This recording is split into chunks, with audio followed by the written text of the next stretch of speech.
ಆತ್ಮೀಯ ವಿದ್ಯಾರ್ಥಿಗಳಿಗೆ ಆಕೃತಿಯಲ್ಲಿನ ತ್ರಿಭುಜಗಳ ಸಂಖ್ಯೆ ಟಾಪಿಕ್ನ ಮುಂದುವರೆದ ಭಾಗಕ್ಕೆ ಸ್ವಾಗತ. ಈ ದಿನ ನಾವು ಟೈಪ್ 6ನ ಬಗ್ಗೆ ಚರ್ಚೆ ಮಾಡ್ತೀವಿ. ಈಗಾಗಲೇ ನಾವು ಹಿಂದಿನ ತರಗತಿಯಲ್ಲಿ ಟೈಪ್ 1ರಿಂದ ಟೈಪ್ 5ರವರೆಗಿನ ಆಕೃತಿಗಳನ್ನು ಪರಿಚಯ ಮಾಡ್ಕೊಂಡಿದ್ದೀವಿ. ಆ ಒಂದು ವಿಡಿಯೋಗಳನ್ನ ವೀಕ್ಷಿಸಬೇಕನಿಸಿದರೆ ಇಲ್ಲಿ ಐ ಬಟನ್ ಇದೆ ಮೇಲೆ, ಈ ಐ ಬಟನ್ ಮೇಲೆ ಕ್ಲಿಕ್ ಮಾಡಿದರೆ ನೀವು ಹಿಂದಿನ ತರಗತಿಗಳನ್ನ ವೀಕ್ಷಿಸ್ತೀರಿ. ನಾವು ಚಿತ್ರ 1ಅನ್ನು ಗಮನಿಸಿದರೆ ಫಿಗರ್ 1 ಇದು ಟೈಪ್ 1ನ ರೀತಿಯಲ್ಲಿದೆ. ಟೈಪ್ 1ಅನ್ನು ಯಾವ ರೀತಿಯಾಗಿ ಬಿಡಿಸ್ತಿದ್ವಿ ಅಂದರೆ, ಇದೊಂದು ತ್ರಿಭುಜ. ಈ ತ್ರಿಭುಜದ ಒಂದು ಶೃಂಗದಿಂದ ಪಾದಕ್ಕೆ ಎಳೆದ ರೇಖೆ ಇಲ್ಲಿ 3 ತ್ರಿಭುಜಗಳನ್ನು ಉಂಟು ಮಾಡುತ್ತೆ. ಹೌದಾ? ಇದು 1 2 ಭಾಗಗಳನ್ನು ಮಾಡಿದರೆ ಇವೆರಡನ್ನು ಸೇರಿಸ್ತೀವಿ. ಹೇಗೆ? ಇದು 1+2 ಮಾಡಿ 3 ಮಾಡ್ತೀವಿ. ಅದೇ ಕಾನ್ಸೆಪ್ಟನ್ನು ಮುಂದುವರಿದ ಭಾಗವೇ ಇದು ಟೈಪ್ 6. ಇಲ್ಲಿ ನಾವೇನು ಮಾಡೋಣ ಅಂದರೆ, ಈ ಗೆರೆಯನ್ನು ಮರೆತು ಬಿಡೋಣ. ಹೌದಾ? ಈ ಒಂದು ಶೃಂಗದಿಂದ ಈ ಪಾದಕ್ಕೆ ಎಳೆದಂಥ ರೇಖೆಯನ್ನು ನಾವು ಮರೆತು ಬಿಟ್ಟರೆ, ಹೌದಾ, ಇಲ್ಲಿ ಏನಾಗುತ್ತೆ, ಇದೊಂದು ತ್ರಿಭುಜ. ಈ ತ್ರಿಭುಜದಲ್ಲಿ ಒಂದು ಶೃಂಗದಿಂದ 1 2 3 4 ರೇಖೆಗಳನ್ನು ಎಳೆದಿದೆ. ಹಾಗಾಗಿ ಈ 4 ರೇಖೆಗಳು ತ್ರಿಭುಜವನ್ನು ಇದು 1 2 3 4 5 ಭಾಗಗಳನ್ನಾಗಿ ಮಾಡಿದೆ. ಈ ರೀತಿ 5 ಭಾಗಗಳನ್ನಾಗಿ ಮಾಡಿದರೆ ನಾವು ಟೈಪ್ 1ನ ಪ್ರಕಾರ ಇದನ್ನು ಹೇಗೆ ಬಿಡಿಸ್ತೀವಿ? ಇದು ಈ ರೀತಿಯೂ ಬಿಡಿಸ್ಬೋದು. ಹೇಗೆ? 1+2+3+4+5. ಹೌದಾ? ಇದು 9 12 13 14 15. ಇದು 1. ಅಥವಾ ನಮ್ಗೆ ಗೊತ್ತಿದೆ ಏನದು, n(n+1)/2. ಈ ರೀತಿಯೂ ಕೂಡ ಬಿಡಿಸ್ಬೋದಾಗಿದೆ. ಇಲ್ಲಿ n ಅಂದರೆ ಅದು ನಂಬರ್ ಆಫ್ ಪಾರ್ಟ್ಸ್. ಈ ರೇಖೆಗಳು ತ್ರಿಭುಜವನ್ನು ಎಷ್ಟು ಭಾಗಗಳನ್ನಾಗಿ ಮಾಡಿವೆ? 1 2 3 4 5 ಭಾಗಗಳನ್ನಾಗಿ ಮಾಡಿವೆ. ಹಾಗಾಗಿ 5 5 ಇಂಟು 5+1 ಅಂದರೆ 6 /2. 2 1 2 3. ಹಾಗಾಗಿ 5 3 15. ಇದು 15 ಆಯಿತಾ? ಯಾವ ತ್ರಿಭುಜಗಳು 15? ಇಲ್ಲಿ ಗಮನಿಸಬೇಕಾದ್ರೆ ಈ ಬಿಂದುವಿನಿಂದ ಈ ರೀತಿ ಇದು ಒಂದು ತ್ರಿಭುಜ, ಆಮೇಲೆ ಹೀಗೆ ಬಂದು ಇದು ಒಂದು ತ್ರಿಭುಜ. ಈ ರೀತಿಯಾಗಿ 1 ಇದು 2 3 4 5 ಈ ರೀತಿಯಲ್ಲಿ, ಆನಂತರ ಇವೆರಡು ಸೇರಿ, ಆಮೇಲೆ ಇವೆರಡು ಸೇರಿ, ಈ ರೀತಿ, ಆಮೇಲೆ 3 ಸೇರಿ, ಈ ರೀತಿ ಒಟ್ಟು 15 ತ್ರಿಭುಜಗಳಾಗ್ತವೆ. ನಾವು ಈ ಶೃಂಗದಿಂದ ಈ 4 ರೇಖೆಗಳನ್ನು ಪಾದಕ್ಕೆ ಅನ್ವಯಿಸಿದಾಗ, ಇನ್ನು ನಾವೇನು ಮಾಡೋಣ ಅಂದರೆ ಈ ಭಾಗವನ್ನು ಮರೆತು ಬಿಡೋಣ. ಈ ಕೆಳಗಿನ ಭಾಗವನ್ನು ಮರೆತರೆ ಇಲ್ಲೇನಾಯಿತು, ಇದು ಒಂದು ಶೃಂಗ. ಈ ಒಂದು ಶೃಂಗದಿಂದ ಇದು ಪಾದ. ಹೌದಾ? ಈ ಪಾದಕ್ಕೆ ಈ ರೇಖೆಗಳನ್ನು ಎಳೆದಿವಿ. ಹಾಗಾಗಿ ಈ ಭಾಗವು ಕೂಡ ಇಲ್ಲಿ ಎಷ್ಟು, ಈ ರೇಖೆಗಳು ಈ ತ್ರಿಭುಜನ ಎಷ್ಟು ಭಾಗಗಳನ್ನಾಗಿ ಮಾಡಿವೆ? ಇದು 1 2 3 4 5. ಇದು ಕೂಡ ನಾವು ಏನು ಮಾಡ್ತೀವಿ, ಈ 4 ರೇಖೆಗಳು ಈ ಮೇಲಿನ ತ್ರಿಭುಜವನ್ನು, ಹೌದಾ, ಇದನ್ನು ಮರೆತು ಬಿಟ್ಟಿವಿ. ಇದೆಲ್ಲ ಅಂತ ಭಾವಿಸಿದ್ವಿ. ಹೌದಾ? 1 2 3 4 5 ಭಾಗಗಳನ್ನಾಗಿ ಮಾಡಿದೆ. 5 ಭಾಗಗಳನ್ನಾಗಿ ಮಾಡಿದರೆ ಟೈಪ್ 1ನ ಪ್ರಕಾರ ಇವುಗಳನ್ನೆಲ್ಲ ಕೂಡಿಸ್ತೀವಿ. ಹಾಗೆ 1+2+3+4+5. ಹಾಗಾಗಿ ಇದು ಕೂಡ 15. ನಾವೇನು ಮಾಡ್ಬೋದು, ಈ ಸೂತ್ರನಾದರೂ ಅನ್ವಯಿಸ್ಬೋದು. n(n+1)/2. ಇದು 15 ಆಯಿತು. ಹೌದಾ? ಈ 15ಅನ್ನು ಇಲ್ಲಿ ಸೇರಿಸ್ತೀವಿ. ನೋಡಿ, ಇದು 15. ಇದು ದೊಡ್ಡ ತ್ರಿಭುಜದ 15 ತ್ರಿಭುಜಗಳು, ಆನಂತರ ಮೇಲ್ಭಾಗದ ತ್ರಿಭುಜದಿಂದ 15 ತ್ರಿಭುಜಗಳು. ಇದು ಇಷ್ಟೇನಾ? ಇದನ್ನು ಹೊರತುಪಡಿಸಿನೂ ಕೂಡ ತ್ರಿಭುಜಗಳು ಇವೆಯಾ? ಇಲ್ಲಿ ನಾವು ಗಮನಿಸಿದರೆ ಇದೊಂದು ತ್ರಿಭುಜ ಆಗುತ್ತೆ. ಆದರೆ ಈ ಭಾಗ ತ್ರಿಭುಜ ಆಗಲ್ಲ. ಇದು ತ್ರಾಪಿಜ ಆಗ್ಬೋದು ಅಥವಾ ಯಾವುದೊಂದು ಚತುರ್ಭುಜ ಆಗುತ್ತೆ. ಇದು ಕೂಡ ಒಂದು ಚತುರ್ಭುಜ, ಇದು ಚತುರ್ಭುಜ, ತ್ರಿಭುಜ ಆಗಲ್ಲ. ಹಾಗಾದರೆ ನಾವಿಲ್ಲಿ ಗಮನಿಸ್ಬೇಕಾದ್ರೆ ಇದು ಒಂದು ತ್ರಿಭುಜ ಆಯಿತು. ಹೌದಾ? ಇದು ಒಂದು. ಅದೇ ರೀತಿಯಲ್ಲಿ ಇದನ್ನು ಮುಂದುವರಿಸಿದರೆ ಇದು ಕೂಡ ಒಂದು ತ್ರಿಭುಜ ಆಗುತ್ತೆ. ಹೌದಾ? ಈ ಬಿಂದು ಸೇರಿದರೆ ತ್ರಿಭುಜ ಆಯಿತು. ಹಾಗಾಗಿ ಇದು 1 ಇದು 2 ಆಯಿತು. ಅದೇ ರೀತಿ ಈ ಭಾಗವನ್ನು ಮುಂದುವರಿಸಿದರೆ ಈ ಬಿಂದು 3 ಬಂದು ಸೇರಿದರೆ ಇದು 3ನೇ ತ್ರಿಭುಜ. ಅದೇ ರೀತಿಯಾಗಿ ಇದು 4ನೇ ತ್ರಿಭುಜ, ಇದು 5ನೇ ತ್ರಿಭುಜ. ಹಾಗಾಗಿ ಇಲ್ಲಿ 1 ಇದು 2 ಇದು 3 ಇದು 4 ಇದು 5 ತ್ರಿಭುಜಗಳಾಗ್ತವೆ. ಇವನ್ನ ಕೂಡಿಸ್ತೀವಿ. ಹೌದಾ? ಇದು 15 15 30 30 ಪ್ಲಸ್ 5 35.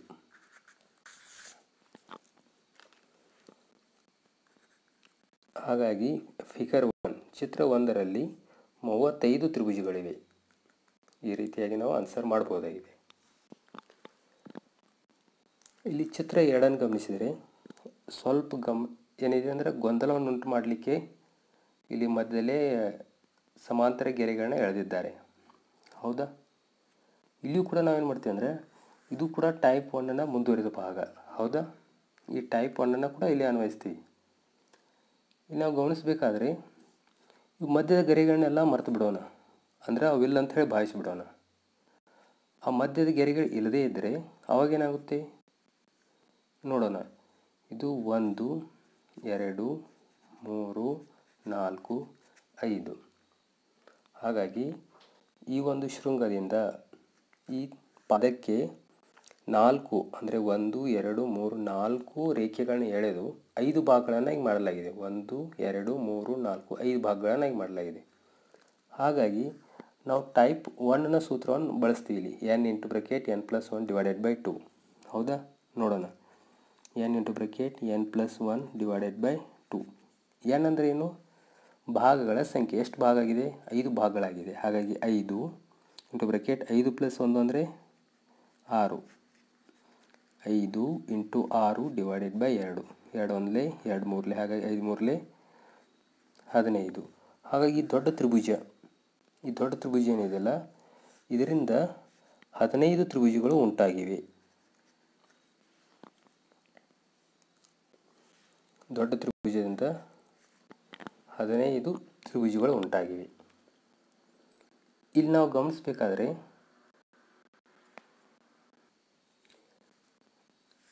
ಈ ಭಾಗವನ್ನು ಮಾತ್ರ ಪರಿಗಣಿಸೋಣ. ಇದು ಅಡ್ಡಗೆರೆ ಎಳೆದಾರಲ್ಲ, ಈ ಭಾಗ ಪಾದವನ್ನಾಗಿ ಪರಿಗಣಿಸಿ. ಇದು ಶೃಂಗ. ಹಾಗಾಗಿ ಇಲ್ಲಿ ಗಮನಿಸಿದರೆ ಇದು 1 ಇದು 2. ಹೌದಾ? ಇಲ್ಲಿ 1 ಇದು 2. ಅದ್ರ ಜೊತೆಗೆ ಇಲ್ಲಿ ಕೂಡ 1 ಇದೆ. ಆಮೇಲೆ ಇಲ್ಲಿಯೂ ಕೂಡ 1. ಇಲ್ಲಿ ಪರಿಗಣಿಸಿದರೆ ಈ ಭಾಗವನ್ನು ಮಾತ್ರ ಪರಿಗಣಿಸಿದರೆ, ಹೌದಾ? ಇದು 1 2 ಯಾವ ರೀತಿಯಲ್ಲಿ ಅಂದರೆ ಈ ರೀತಿಯಲ್ಲಿ. ಇದು ಶೃಂಗದಿಂದ ಪಾದಕ್ಕೆ ಈ ಪ್ರಕಾರ ಗಮನಿಸ್ತೀವಿ. ಇಲ್ಲಿ 1 ಇದೆ, ಇಲ್ಲಿ 1 ಇಲ್ಲಿ 2, ಇಲ್ಲಿ 1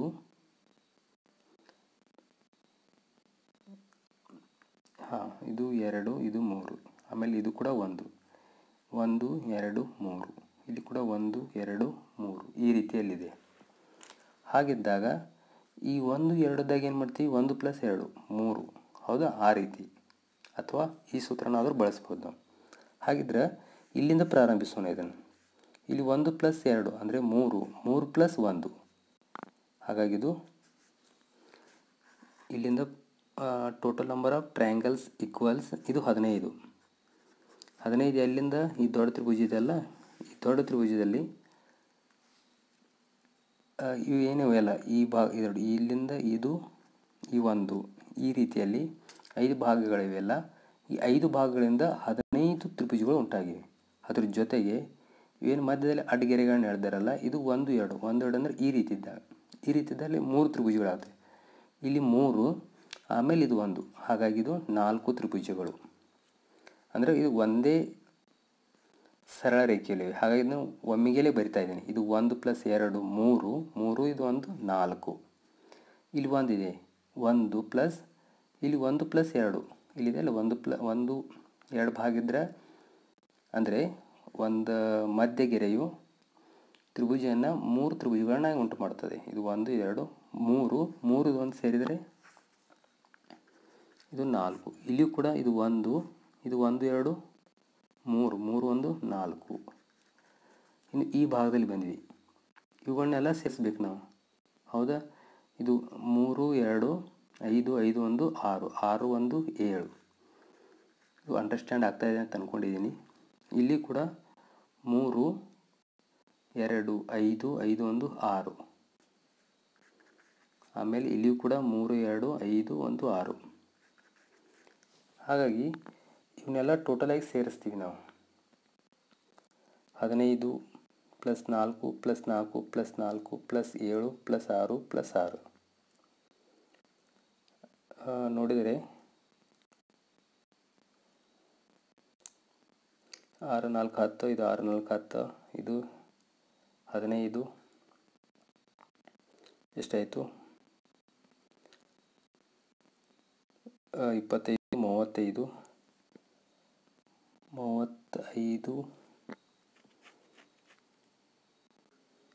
35, ಇದು 4 39 7 46. ಹಾಗಾಗಿ ಈ ಒಂದು ಚಿತ್ರ 2ರಲ್ಲಿ 46 ತ್ರಿಭುಜಗಳಿವೆ. 46 ಟ್ರಯಾಂಗಲ್ಸ್ ಆರ್ ಹಿಯರ್. ಇದು ಅಂಡರ್ಸ್ಟ್ಯಾಂಡ್ ಆಗಿದೆ ಅಂತ ಅಂದ್ಕೊಂಡಿದ್ದೀನಿ. ಸಿಂಪಲ್ಲ. ಇದು ಟೈಪ್ 1ನ ಮುಂದುವರೆದ ಭಾಗ, ಸ್ವಲ್ಪ ಕ್ಲಿಸ್ಟ್ ಮಾಡಿ ಕೊಟ್ಟಿದ್ದಾರೆ ಅಷ್ಟೇ. ಈ ರೀತಿ ಕೊಟ್ಟಾಗ ನಾವು ಇದನ್ನು ಸಪ್ರೇಟಾಗಿ ಈ ದೊಡ್ಡ ತ್ರಿಭುಜಗಳನ್ನ ಮೊದಲು ಕಂಡು ಹಿಡಿದೀವಿ. ಇದು 15. ಇನ್ನು ಇಲ್ಲಿ 4 ಅಂತ ಬರೆದೇನಾದ ಯಾವುಗಳಿಂದ ಸೇರಲ್ ಮಾಡಲ್ಪಟ್ಟಿದೆ ಈ 1 2 ಇಲ್ಲಿ ಬರೆದಿವಲ್ಲ 1 2 ಈ ಸೂತ್ರನಾದರೂ ಬಳಸ್ಬೋದು, ಅಥವಾ ಈ ಮಧ್ಯದಲ್ಲಿ ಪ್ಲಸ್ ಹಾಕಿದ್ದೀವಲ್ಲ ಈ ರೀತಿಯಾಗಿ ಬರಿಬೋದು. 1 + 2 3 3 1 ಇದು 4. ಈ ರೀತಿ ಪ್ರತಿಯೊಂದು ಅಡ್ಡಗೆರೆಗಳನ್ನ ಸಪ್ರೇಟಾಗಿ ನಾವು ಕೂಡಿಸ್ತಾ ಹೋಗಿದ್ದೀವಿ. ಹಾಗಾಗಿ ಟೋಟಲ್ 46 ತ್ರಿಭುಜಗಳಾಗಿವೆ. ಇದು ಅಂಡರ್ಸ್ಟ್ಯಾಂಡ್ ಆಗಿದೆ ಅಂತ ಅಂದ್ಕೊಂಡಿದ್ದೀನಿ. ಏನಾರ ಡೌಟ್ಸ್ ಇದ್ದರೆ ವಿದ್ಯಾರ್ಥಿಗಳು ಕಮೆಂಟ್ ಮಾಡಿ. ಇಲ್ಲಿ ಚಿತ್ರ 3, ಇದು ಕೂಡ ಟೈಪ್ 6 ಆಗಿದೆ, ಅಂದರೆ ಟೈಪ್ 1ನ ಮುಂದುವರೆದ ಭಾಗ. ಇಲ್ಲಿ ನಾವು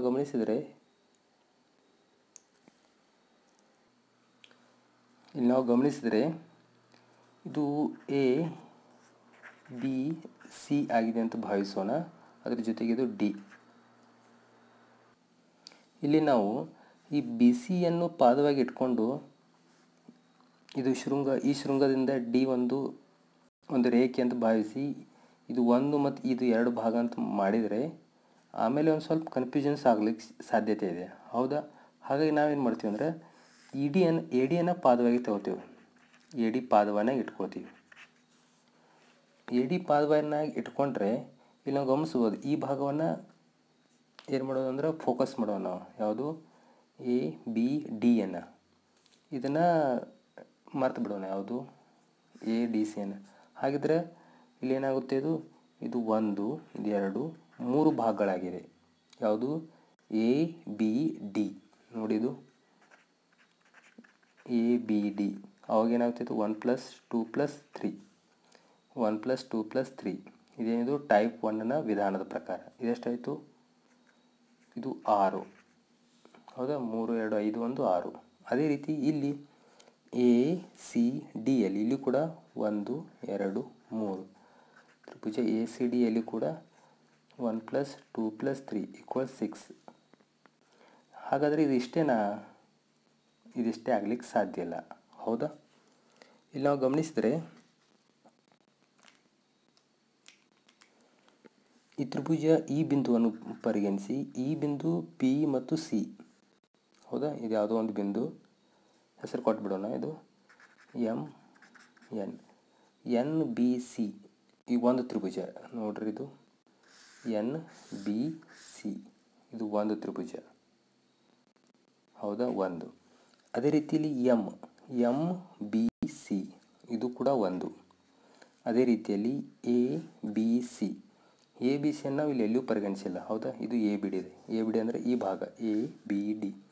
ಅದೇ ರೀತಿ ಎ ಸಿ ಡಿ ಅಂದರೆ ಈ ಭಾಗ. ಹಾಗಾಗಿ ಇಲ್ಲಿ ನಾವು ಎ ಬಿ ಸಿಯನ್ನು ಟೋಟಲಾಗಿ ತೆಗೆದುಕೊಂಡಿಲ್ಲ. ಹಾಗಾಗಿ ಇಲ್ಲಿ ಎ ಬಿ ಸಿ ಇಲ್ಲೆಲ್ಲ ಸೇರಿಸಿದರೆ ಇದು 12 13 14 15.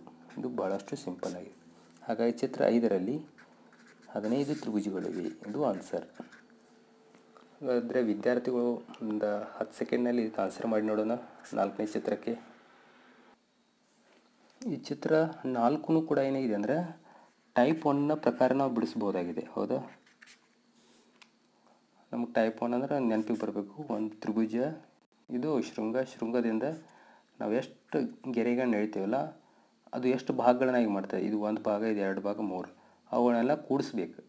ಇದೇ ಟೈಪ್ 1. ಇಲ್ಲಿ ಏನು ಮಾಡ್ತೀವಿ? ಇದು ಶೃಂಗ, ಆಮೇಲೆ ಇದು ಪಾದವನ್ನಾಗಿ ಪರಿಗಣಿಸಿದರೆ ಇದು 1 ಭಾಗ, ಇದು 2 ಭಾಗ, ಇದು 3 ಭಾಗ. ಮೂರು ಭಾಗಗಳಾದರೆ ಎಷ್ಟು ತ್ರಿಭುಜಗಳಾಗುತ್ತೆ? 3 2 5 5 ಅಂದರೆ ಕೂಡಿಸ್ತೀವಿ 1 + 2 + 3 = 6. ಹಾಗಾದರೆ ಇಷ್ಟೇ ತ್ರಿಭುಜಗಳನ್ನ ಇಲ್ಲ. ಇಲ್ಲೇನಾಗಿದೆ ಅಂದರೆ ಇಲ್ಲಿ ಒಂದು ತ್ರಿಭುಜ ಇದೆ ನೋಡಿದ್ದು, ಈ ಭಾಗ ಬಿಂದು ಇದೊಂದು ಇದು ಇದು 3 ಸೇರಿ, ಆಮೇಲೆ ಇದು 1 2 ಇದು 3. ಇದನ್ನು ಹೊರತುಪಡಿಸಿ ಮತ್ತೆ ಯಾವ ತ್ರಿಭುಜಗಳಾಗಲಿಕ್ಕೆ ಸಾಧ್ಯ ಇದೆಯಾ? ಸಾಧ್ಯ ಇಲ್ಲ, ಹೌದಾ? ಹಾಗಾಗಿ ಇದು 9 ತ್ರಿಭುಜಗಳಿವೆ. ಇದು 9 ತ್ರಿಭುಜಗಳು. ನಮ್ಮ ಆನ್ಸರ್ ಯಾವಷ್ಟು? 9. 4ನೇ ಚಿತ್ರಕ್ಕೆ 9 ತ್ರಿಭುಜಗಳಿವೆ. ವಿದ್ಯಾರ್ಥಿಗಳು, ಚಿತ್ರ 5ರಲ್ಲಿ ಎಷ್ಟು ತ್ರಿಭುಜಗಳಿವೆ ಎಂಬುದನ್ನು ಕಂಡುಹಿಡಿಯಿರಿ ನೋಡೋಣ.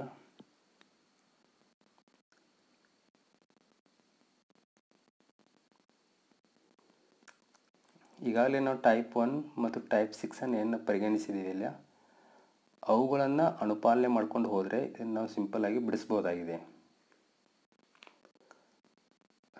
ನೋಡೋಣ, ನಾವೇ ಟ್ರೈ ಮಾಡೋಣ. ಇಲ್ಲಿ ಈ ಭಾಗವನ್ನು ಮರೆತು ಬಿಡೋಣ. ಆಯಿತು, ಕೆಳಗಿನ ಭಾಗವನ್ನು ಇಲ್ಲಿ ಮರೆತು ಬಿಟ್ಟರೆ ಇದು ನಮಗೆ ಟೈಪ್ 1 ಆಯಿತು, ಹೌದಾ? ಟೈಪ್ 1 ಆದರೆ ಇಲ್ಲಿ ಎಷ್ಟು ಭಾಗಗಳಿವೆ? 1 2 3 4 5 6 ಭಾಗಗಳಿವೆ. 6 ಭಾಗಗಳಿದ್ದರೆ ಅದು ಹೆಂಗೆ ಬಿಡಿಸ್ತೀವಿ? ಇದು n ಸೂತ್ರ ಹಚ್ಚೋಣ. n × n + 1 / 2. ಸಿಂಪಲ್. ಇಲ್ಲಿ 6 ಇದೆ, 6 ಮುಂದಿನ ಅಂಕಿ 7. 6 × 7 42. 42 / 2 21. ಇದು 6 × 7 / 2. 2 1 2 3. therefore ಇದು 21. ಹಾಗಾಗಿ ಈ ಭಾಗವನ್ನು ಮರೆತು ಬಿಡೋಣ. ಮೇಲ್ಭಾಗವನ್ನು ಮರೆತರೆ ಇಲ್ಲಿ ಕೆಳಗಡೆ ಇಲ್ಲಿಯೂ ಕೂಡ ಶೃಂಗ, ಇದು ಪಾದ. ಹಾಗಾಗಿ 1 2 3 4 5 6 ಭಾಗಗಳಿವೆ. 6 ಭಾಗಗಳಿದ್ದರೆ ನಾವು ಕೂಡ ಏನು ಮಾಡ್ತೀವಿ? ಇದೇ ಸೂತ್ರ ಬಳಸ್ತೀವಿ. ಇದು ಬಳಸಿದರೆ ಇದು 6. ಆದರೆ ನೆಕ್ಸ್ಟ್ ಮುಂದಿನ ಅಂಕಿ 7. 6 × 7 6 7 42. 42 / 2 ಅಂದರೆ 21. ಹಾಗಾಗಿ ಇದು ಕೂಡ 21. ಹಾಗಾದರೆ ಇಷ್ಟೇನಾ ತ್ರಿಭುಜಗಳು ಇರಲಿಕ್ಕೆ ಸಾಧ್ಯ ಇದೆನಾ? ಇಲ್ಲಿ ಗಮನಿಸೋಣ. ಇದೊಂದು ಮಧ್ಯರೇಖೆ ಇದೆ, ಹೌದಾ? ಈ ಮಧ್ಯರೇಖೆ, ಆಮೇಲೆ ಇದು ಕೊನೆಯದು, ಇದು ಒಂದು ತ್ರಿಭುಜ. ಹಾಗಾಗಿ ಇದು 1. ಅದೇ ರೀತಿಯಲ್ಲಿ ಈ ಮಧ್ಯರೇಖೆ, ಆಮೇಲೆ ಈ ಭಾಗ, ಇದು 1. ಹಾಗಾಗಿ ಇದು 1. ಅದೇ ಥರನಾಗಿ ಇದು ಮಧ್ಯರೇಖೆ, ಆಮೇಲೆ ಇವೆರಡೂ ರೇಖೆಗಳನ್ನು ಪರಿಗಣಿಸಿದರೆ ಇದೊಂದು ತ್ರಿಭುಜ. ಈ ಬಿಂದು ಇದು ಸೇರಿದರೆ 3. ಅಂದರೆ ಈ ಭಾಗದಲ್ಲಿ 3 ಇವೆ. ಅದೇ ರೀತಿ ಈ ಬಿಂದು ಮತ್ತು ಇದು ಕೂಡ ಇಲ್ಲಿ 3 ಯಾವ ರೀತಿ ಉಂಟಾಗಿಲ್ಲ, ಇಲ್ಲಿಯೂ ಕೂಡ 3 ಉಂಟಾಗುತ್ತೆ ನೋಡಿ. ಇದು ಈ ಬಿಂದು ಸೇರಿ ಇದು ದೊಡ್ಡದು, ಈ ದೊಡ್ಡ ತ್ರಿಭುಜ, ಹೌದಾ? ಇದು 1. ನೆಕ್ಸ್ಟ್ ಇದು 2, ಆಮೇಲೆ ಇದು 3. ಹಾಗಾಗಿ ಇಲ್ಲಿ 3. ಈ ಭಾಗದಿಂದ 3 ತ್ರಿಭುಜಗಳು, ಈ ಭಾಗದಿಂದ 3 ತ್ರಿಭುಜ.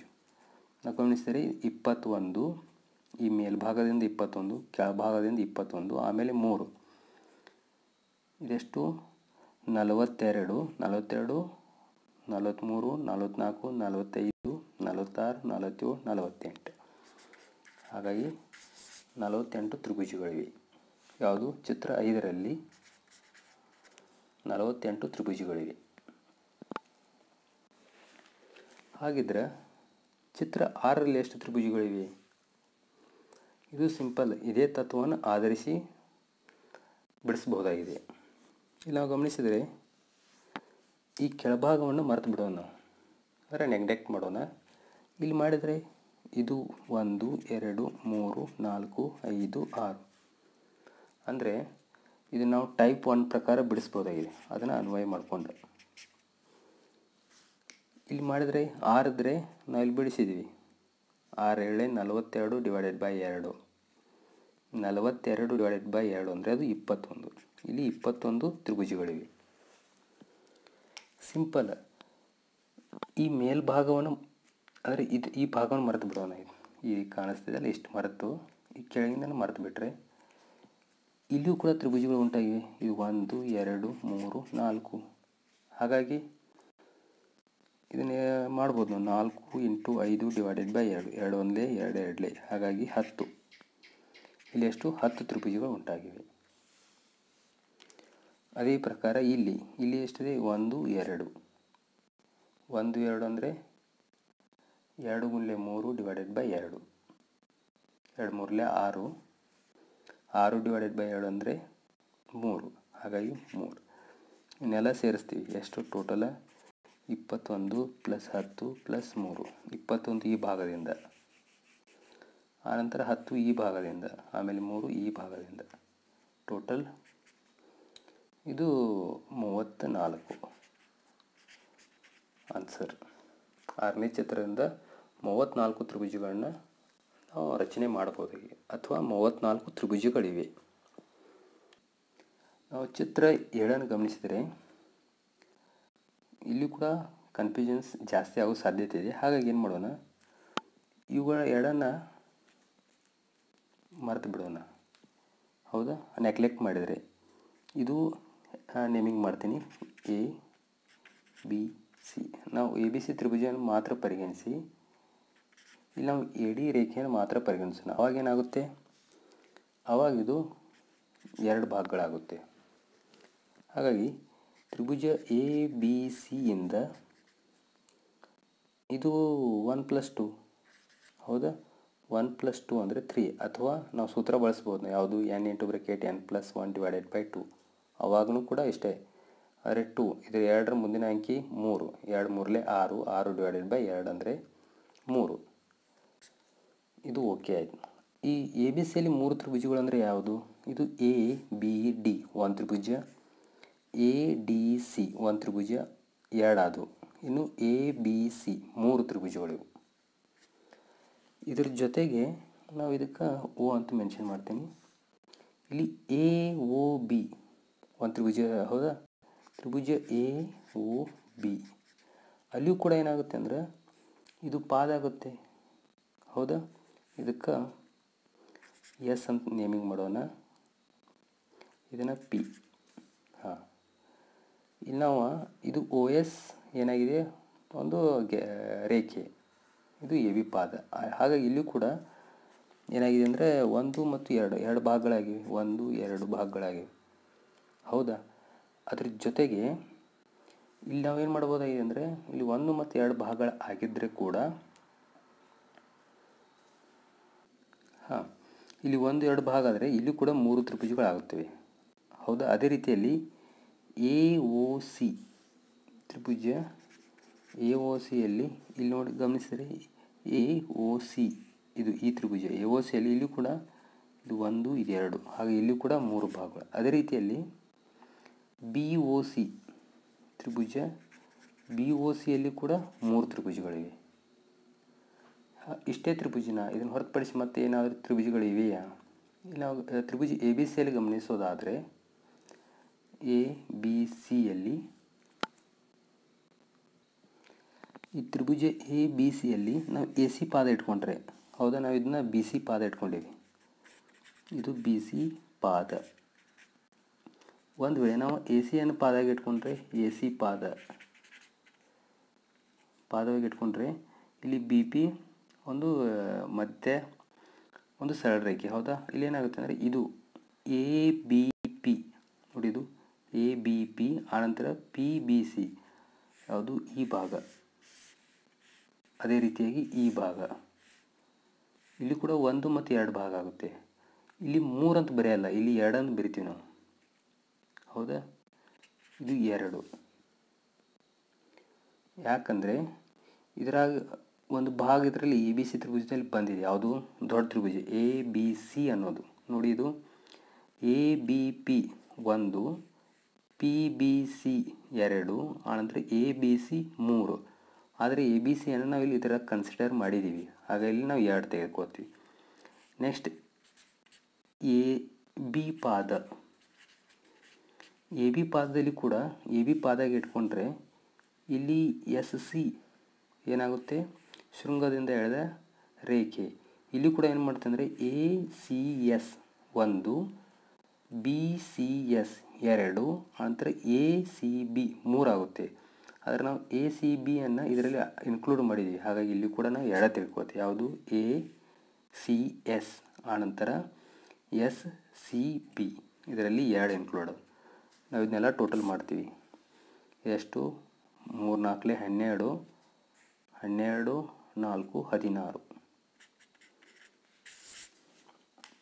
ಹಾಗಾಗಿ ಚಿತ್ರ 7ರಲ್ಲಿ 16 ತ್ರಿಭುಜಗಳಿವೆ. ಚಿತ್ರ 7ರಲ್ಲಿ 16 ತ್ರಿಭುಜಗಳಿವೆ. ಇದು ವಿದ್ಯಾರ್ಥಿಗಳಿಗೆ ಅಂಡರ್ಸ್ಟ್ಯಾಂಡ್ ಆಗಿದೆ ಅಂತ ಅಂದ್ಕೊಂಡಿದ್ದೀನಿ. ತ್ರಿಭುಜ ಎ ಬಿ ಸಿ, ದೊಡ್ಡ ತ್ರಿಭುಜ ಎ ಬಿ ಸಿ ಯಲ್ಲಿ 3 ಶೃಂಗಗಳಿಂದ ನಾವು ರೇಖೆಗಳನ್ನ ಎಳೆದೀವಿ. ಯಾವುದು? ಎ ಶೃಂಗದಿಂದ ಎ ಡಿ, ಹಾಗಾಗಿ ಇಲ್ಲಿ 3 ತ್ರಿಭುಜಗಳು ಉಂಟಾದವು. ತ್ರಿಭುಜ ಎ ಬಿ ಸಿಯಲ್ಲಿ ಮಾತ್ರ ಹೇಳ್ತಾ ಇದ್ದೀನಿ. ಅದೇ ರೀತಿ ಸಿ ಶೃಂಗದಿಂದ ಎಸ್ ಸಿ, ಇಲ್ಲಿ 3 ತ್ರಿಭುಜಗಳು, ಅದರ ಒಂದು ಕಾಮನ್ ಯಾವುದಿದೆ? A B C. ಹಾಗಾಗಿ ಅದನ್ನು ಒಂದೇ ಸಲ ತೆಗೆದುಕೊಳ್ತೀವಿ, ಇನ್ನು ಉಳಿದ ಸಲ 2 ಇಟ್ಕೊಳ್ತೀವಿ. ಇನ್ನು ತ್ರಿಭುಜ ಯಾವುದು? ಶೃಂಗ ಬಿನಿಂದ ಬಿ ಪಿ, ಆವಾಗ ಇಲ್ಲಿ 3 ತ್ರಿಭುಜಗಳು, ಯಾವುದು? ಎ ಬಿ ಪಿ ಮತ್ತು ಬಿ ಪಿ ಸಿ, ಅನಂತರ ಮತ್ತೊಂದು A B C. A B ಸಿಯನ್ನು ಆಲ್ರೆಡಿ ಇದರಲ್ಲಿ ಇನ್ಕ್ಲೂಡ್ ಮಾಡಿದ್ದೀವಿ, ಹಾಗಾಗಿ ಇವುಗಳಲ್ಲಿ ಇದರಲ್ಲಿ 2, ಇದರಲ್ಲಿ 2 ಮಾತ್ರ ಬರಿತೀವಿ. ಇವುಗಳನ್ನೆಲ್ಲ ಸೇರಿದರೆ 16. ಹಾಗಾಗಿ ಚಿತ್ರ 7ರಲ್ಲಿ 16 ತ್ರಿಭುಜಗಳಿವೆ. ಚಿತ್ರ 8ನ್ನು ಗಮನಿಸಿದರೆ ಸೇಮ್ ಇಲ್ಲಿ ಇದೆಯಲ್ಲ, ಇದೆ ಇಷ್ಟೇ ಇದೆ, ಹೌದಾ? ಇದನ್ನು ಇಲ್ಲಿ ಅನ್ವಯ ಮಾಡ್ಕೋತೀವಿ. ಹಾಗಾಗಿ ಇಲ್ಲಿ ಒಟ್ಟು 16 ತ್ರಿಭುಜಗಳು. ಇದ್ರಾಗ ಏನು ಮಾಡಬೇಕು? ಮೈನಸ್ ಮಾಡಬೇಕಾಗಿದೆ ನಾವು, ಹೌದಾ? ಏನು ಮೈನಸ್ ಮಾಡಬೇಕಾಗಿತ್ತು? ಈ ಭಾಗ ಮಾತ್ರ ಮೈನಸ್ ಆಗಿದೆ. ಇದು ಈ ಭಾಗ ಮಾತ್ರ ಮೈನಸ್ ಆಗಿದೆ. ಈ ಭಾಗ ಮೈನಸ್ ಆದರೆ ಎಷ್ಟು ತ್ರಿಭುಜಗಳು ಮೈನಸ್ ಆಗ್ಲಿಕ್ಕೆ ಸಾಧ್ಯ ಇದೆ? ಹಾಗಿದ್ರೆ ಎಷ್ಟು ತ್ರಿಭುಜಗಳು ಮೈನಸ್ ಆಗ್ಲಿಕ್ಕೆ ಸಾಧ್ಯ ಇದೆ ಅಂದರೆ ಇಲ್ಲಿ ನಾವು ಗಮನಿಸ್ಬೋದು. ಇದು 1 ತ್ರಿಭುಜ, ಇದು 2 ತ್ರಿಭುಜ. ಇಲ್ಲಿ 1 2 3 ಆಗುತ್ತೆ. 3 ಆಲ್ರೆಡಿ ಇದೆ. ಮೂರನೇದು ಯಾವುದು? ಈ ತ್ರಿಭುಜ. ಇದು ಮೂರನೇದು ಆಲ್ರೆಡಿ ಇದೆ. ಓನ್ಲಿ ಎಷ್ಟು ಮೈನಸ್ ಆಗುತ್ತವೆ? ಇದು 1, ಇದು 2, 2 ತ್ರಿಭುಜ ಮೈನಸ್ 2. ಇಷ್ಟೇನಾ? ಒಂದು ವೇಳೆ ಈ ರೇಖೆ ಇದ್ದಿದ್ರೆ ಏನು ತ್ರಿಭುಜ ಆಗೋಯ್ತು? ಈ ಭಾಗ ನೋಡಿದು, ಈ ಭಾಗ ಇದೆಲ್ಲ ನಾನು ಮಾರ್ಕ್ ಮಾಡ್ತೇನೆ, ಈ ಭಾಗ. ಅದೇ ರೀತಿ ಇದು -1, ಅದೇ ರೀತಿ ಈ ಭಾಗ ಇದೊಂದು ಹೊಸ ತ್ರಿಭುಜ ಆಗ್ತಾಯಿತ್ತು ಯಾವಾಗ ಈ ಮಧ್ಯದ ಗೆರೆ ಇದ್ದಿದ್ರೆ. ಹಾಗಾಗಿ 16ರಲ್ಲಿ ಎಷ್ಟು ಮೈನಸ್ ಮಾಡಬೇಕು? 2 1 3 4, 4 ಮೈನಸ್ ಮಾಡಬೇಕು. 4 ಮೈನಸ್ ಮಾಡಿದರೆ 12. ಆದ್ದರಿಂದ ಚಿತ್ರ 8ರಲ್ಲಿ 12 ತ್ರಿಭುಜಗಳಿವೆ. ಇದು ಅಂಡರ್ಸ್ಟ್ಯಾಂಡ್ ಆಗಿದೆ ಅಂತ ಅಂದ್ಕೊಂಡಿದ್ದೀನಿ. ಸೇಮ್ ಈ ಚಿತ್ರ 7 ಏನಿದೆಯಲ್ಲ ಸೇಮ್ ಇದೆ, ಈ ಪಾರ್ಟನ್ನು ಮಾತ್ರ ಬಿಟ್ಟಿದ್ದಾರೆ. ಹಾಗಾಗಿ ನಾನು ಏನು ಮಾಡಿದೆ ಅಂದರೆ ಇಲ್ಲಿ ನಮಗೆ 16 ಅಂತ ಗೊತ್ತಿದೆ, ಹಾಗಾಗಿ ನೇರವಾಗಿ 16 ಇಟ್ಕೊಂಡು ಇದ್ರಾಗ ಎಷ್ಟು ಮೈನಸ್ ಮಾಡಬೇಕಾಗಿದೆ? 4 ತ್ರಿಭುಜಗಳನ್ನು ಮೈನಸ್ ಮಾಡಬೇಕಾಗಿದೆ. ಇದು ಅಂಡರ್ಸ್ಟ್ಯಾಂಡ್ ಆಗಿದೆ ಅಂತ ಅಂದ್ಕೊಂಡಿದ್ದೀನಿ. ಈ ಮಧ್ಯದ ಗೆರೆ ಇಲ್ಲ, ಇಲ್ಲದೆ ಒಂದು ವೇಳೆ ಇದ್ದಿದ್ದರೆ ಇಲ್ಲಿ 1 ತ್ರಿಭುಜ, ಇಲ್ಲಿ 2 ತ್ರಿಭುಜ, ಆಮೇಲೆ ಇದು 3 ಆಗ್ತಾಯಿತ್ತು. 1 + 2 3. ಆದರೆ ಆಲ್ರೆಡಿ ಈ ದೊಡ್ಡ ತ್ರಿಭುಜ ಇದೆ. ಇದು ಈ ಮಧ್ಯದ ಗೆರೆ ಇಲ್ಲದೇ ಇದ್ರೂ ಕೂಡ ದೊಡ್ಡ ತ್ರಿಭುಜ ಇರುತ್ತೆ. ಹಾಗಾಗಿ ಇದರಲ್ಲಿ 2 ತ್ರಿಭುಜ, ಆಮೇಲೆ ಈ ಭಾಗ ನಾನು ಮಾರ್ಕ್ ಮಾಡ್ತಾ ಇದ್ದೇನೆ, ಈ ಭಾಗ 1, ಇದು 2, ಇವು 2 ದೊಡ್ಡ ತ್ರಿಭುಜಗಳು 2, ಆಮೇಲೆ ಇವು ಸಣ್ಣ ಚಿಕ್ಕ ತ್ರಿಭುಜಗಳು 2, ಟೋಟಲ್ 4. ಹಾಗಾಗಿ 16ರಿಂದ 4 ಮೈನಸ್ ಮಾಡಿದರೆ 12. ಚಿತ್ರ 8ರಲ್ಲಿ 12 ತ್ರಿಭುಜಗಳಿವೆ. ಇದು ಟೈಪ್ 7. ಟೈಪ್ 7 ಏನು ಹೇಳ್ತಾ ಅಂದರೆ ಚೌಕದಲ್ಲಿರುವ ತ್ರಿಭುಜಗಳು, ಅಥವಾ ಕೆಲವೊಂದು ಸಾರಿ ಇದನ್ನ ಆಯತಕ್ಕೂ ನಾವು ಅನ್ವಯ ಮಾಡಿ ಆಯತದಲ್ಲಿರೋ ತ್ರಿಭುಜಗಳು ಅಂತ ಹೇಳ್ಬೋದು. ಇಲ್ಲಿ ನಾವು ಮೊದಲನೇ 9ನೇ ಚಿತ್ರವನ್ನು ಗಮನಿಸಿದರೆ ಇದರಲ್ಲಿ ಯಾವುದೇ ಕರ್ಣ ಇಲ್ಲ. ಕರ್ಣ ಏನಿದೆ ಇಲ್ಲ, ಹೌದಾ? ಕರ್ಣ ಇಲ್ಲ. ಕರ್ಣ ಇಲ್ಲದೆ ಇದ್ದರೆ, ಕರ್ಣ ಅಂದರೆ ಗೊತ್ತಿದೆ, ಅಭಿಮುಖ ಶೃಂಗಗಳನ್ನು ಸೇರಿಸುವ ರೇಖಾಖಂಡ. ಈ ಭಾಗದಿಂದ ಈ ಭಾಗ ಸೇರಿಸುವ ರೇಖಾಖಂಡ, ಈ ಶೃಂಗದಿಂದ ಈ ಶೃಂಗ ಸೇರಿಸುವ ರೇಖಾಖಂಡ ಇಲ್ಲ. ಹಾಗಾಗಿ ಕರ್ಣ ಇಲ್ಲದೆ ಇದ್ದರೆ ಇಲ್ಲಿ ತ್ರಿಭುಜಗಳ ಸಂಖ್ಯೆ 0. ತ್ರಿಭುಜಗಳ ಸಂಖ್ಯೆ 0, ಯಾಕಂದರೆ ಕರ್ಣ ಇಲ್ಲ. ಇಲ್ಲೇನಿದೆ ಅಂದರೆ ಒಂದು ಕರ್ಣ ಇದೆ. ಕರ್ಣ ಎಷ್ಟಿದೆ ಇಲ್ಲಿ? ನಾವು ಕರ್ಣದ ಆಧಾರದ ಮೇಲೆ ಬಿಡಿಸ್ತೀವಿ. ಕರ್ಣ ಎಷ್ಟಿದೆ? 1, ಹೌದಾ? ಕರ್ಣ 1 ಇದ್ದರೆ ಈ ಕರ್ಣ 1 ಈ ಚೌಕವನ್ನು ಎಷ್ಟು ಭಾಗಗಳನ್ನಾಗಿ ಮಾಡಿದೆ? 2. ಇದು 1 2. ಹಾಗಾಗಿ ನಮ್ಗೆ ತ್ರಿಭುಜಗಳ ಸಂಖ್ಯೆ ಯಾವ ರೀತಿ ಕಂಡುಹಿಡಿತೀವಿ ಅಂದರೆ ತ್ರಿಭುಜಗಳ ಸಂಖ್ಯೆ ಈಕ್ವಲ್ಸ್ ಇಲ್ಲಿ ಭಾಗಗಳು ಅಂದ್ರೆ ಈ ಕರ್ಣ ಎಷ್ಟು ಭಾಗಗಳನ್ನಾಗಿ ಮಾಡಿದೆ ಅಷ್ಟು ಇಂಟು ಕರ್ಣಗಳ ಸಂಖ್ಯೆ, ಕರ್ಣಗಳು ಅಂತ ಬರಿತೀನಿ. ತ್ರಿಭುಜಗಳ ಸಂಖ್ಯೆ ಈಕ್ವಲ್ಸ್ ಭಾಗಗಳು ಎಷ್ಟಿದೆ 1 ಮತ್ತು 2, 2 ಭಾಗಗಳು 2 ಗುಣಿಸು ಕರ್ಣಗಳು ಎಷ್ಟಿದೆ ಒಂದೇ ಕರ್ಣ, ಹಾಗಾಗಿ 1. That's equals 2 × 1 2. ಹಾಗಾಗಿ ಚಿತ್ರ 10ರಲ್ಲಿ 2 ತ್ರಿಭುಜಗಳಿವೆ.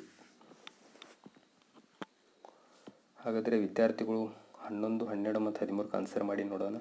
ಭಾಳಷ್ಟು ಸಿಂಪಲ್ ಸೂತ್ರ ಇದೆ. ತ್ರಿಭುಜಗಳ ಸಂಖ್ಯೆ ಈಕ್ವಲ್ಸ್ ಭಾಗಗಳ ಸಂಖ್ಯೆ ಗುಣಿಲೆ ಕರ್ಣಗಳ ಸಂಖ್ಯೆ. ಭಾಗಗಳು ಅಂದರೆ ಈ ಕರ್ಣ ಎಷ್ಟು ಭಾಗಗಳನ್ನಾಗಿ ಮಾಡಿದೆ, ಇದು 1 ಇದು 2. ಆಮೇಲೆ ಕರ್ಣಗಳು ಎಷ್ಟಿವೆ, ಇಲ್ಲಿ ಕರ್ಣಗಳು ಇದು ಒಂದೇ, ಇದು ಒಂದೇ ಕರ್ಣ. ನೋಡೋಣ 11ಕ್ಕೆ ಕಮೆಂಟ್ಸ್ ಮಾಡ್ತಾ ಇದ್ದಾರೆ, ನೋಡೋಣ ಸರಿಯೋ ತಪ್ಪು ಅಂಥೇಳಿ. ಈಗ ನಾವು ಗಮನಿಸಬೇಕಾದ್ರೆ ನೇಮಿಂಗ್ ಮಾಡ್ತೀನಿ A B C D.